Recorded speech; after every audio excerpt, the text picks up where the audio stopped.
Dogs do speak, but only to those who know how to listen. This is a quote from Orphan Puma. Service animals surely know how to speak, and their owners get a lot of help through listening to them every day. Today I want to talk to you about service animals, ESAs, and what conditions may warrant you to need or be of use of one of these. First, I want to talk to you about service dogs. Service dogs are very important to some people, such as my sister. They can help with all kinds of disabilities. The ADA defines a service animal as any guide dog, signal dog, or other animal individually trained to do work or perform tasks for the benefit of an individual with a disability. Service dogs are a right to people who have certain disabilities as long as they have the proof and training that they need. The ADA explains that people with certain disabilities have a right under the Fair Housing Act to have dogs with them wherever they choose to live, providing that the dog is trained and not aggressive, and they have proof that the dog is an actual certified service dog. The ADA also gives protection for those individuals to take their service dog wherever they go, providing they're performing their task and are not aggressive to other people. Service dogs need at least one special task to aid their person. Some of these are listed in the ADA. The ADA states that unless the animal is individually trained to do something that qualifies as work or a task, the animal is a pet or a support animal and does not qualify for coverage as a service animal.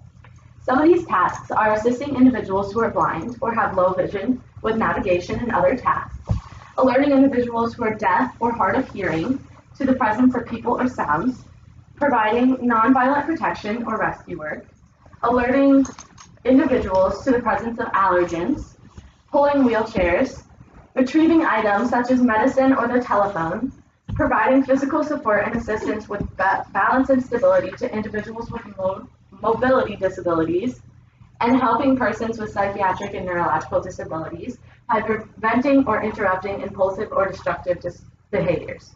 These are just a few of the many mentioned tasks a service dog can perform that are listed in the ADA.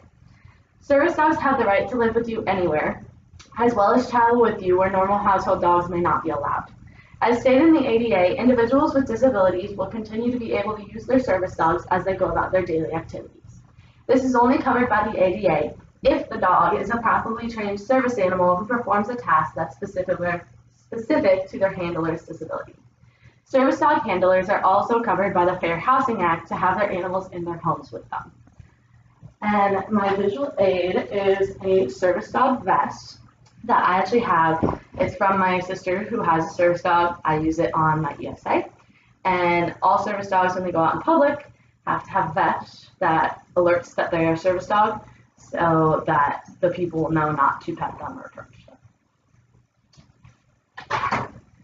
You may think there's no difference between service dogs and ESAs, but there is. ESAs are very important to certain people's health, as well as though the guidelines aren't quite as developed.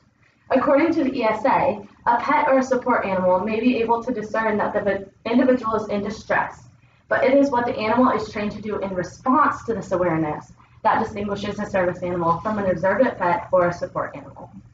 ESAs are a fine line to cross, and there's a lot of debate over the guidelines that they have with ESAs. There's a lot of debate over what should be changed in the ADA to make the difference between service dogs and support animals more clear. Some people fight that the support and therapy that some emotional support animals provide can be considered a task and that they should be considered service animals, and a lot of people support that opinion. Many of the people requested that the department carve out an exception that allows current or past military members to use emotional support animals in the house and outside in public. The department decided that they would not change their policy on the emotional support animals with military. However, businesses could potentially allow the military personnel in with emotional support animals based on what they decide. ESAs have the right to live wherever their owner lives as long as they're properly trained and not disruptive, according to the Fair Housing Act. The Fair Housing Act states that emotional support animals are allowed to live wherever their handlers live, as long as they are not disruptive to anyone else living around you or destructive to the home. The Fair Housing Act protects the handler's rights to live wherever they want with their support animal. You can live anywhere that dogs technically aren't allowed. ESAs are also allowed on planes according to the ACAA, which is the Air Carrier Animal Association. Emotional support animals are allowed on planes as long as they're trained as well as a pet would be trained, along with not being aggressive to the public. They require no other training in order to go on a plane, but they do require proof that they are an actual ESA, such as a letter from a therapist. ESAs can play a big part in many people's life, especially those with disabilities that aren't as big of an impact on their life as people that require service dogs. Certain disabilities can get more help from a service animal than people with other disabilities. Many types of disabilities can be helped by emotional support animals and service dogs. Some of those many disabilities are blindness, being deaf or hard of hearing, PTSD, anxiety, depression, mobile disabilities, seizures, and psychiatric and neurological disabilities. Each disability can be handled through emotional support animals and service dogs differently according to their tasks or how they help you. Some disabilities require ESAs and service dogs, while other disabilities can recommend one or the other to help with treatments. Disabilities that require it would be things such as being blind or being hard of hearing if you need someone alerted when there's somebody there or something like that, or if you're immobile, if you need help getting around. Some disabilities in which these animals can be recommended are disabilities such as anxiety, depression, and any mental illnesses where they can be there to help with the treatment but aren't necessarily required. ESAs and service dogs are something important and to be well versed about. Thank you for learning about them. Today I've taught you about ESAs, service dogs, and the type of disabilities that can excel with the help of service animals. Service animals aids in everyday people's lives every day.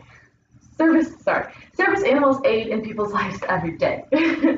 Service animals are a big part of my family's life, and I honestly don't know where we would be without them.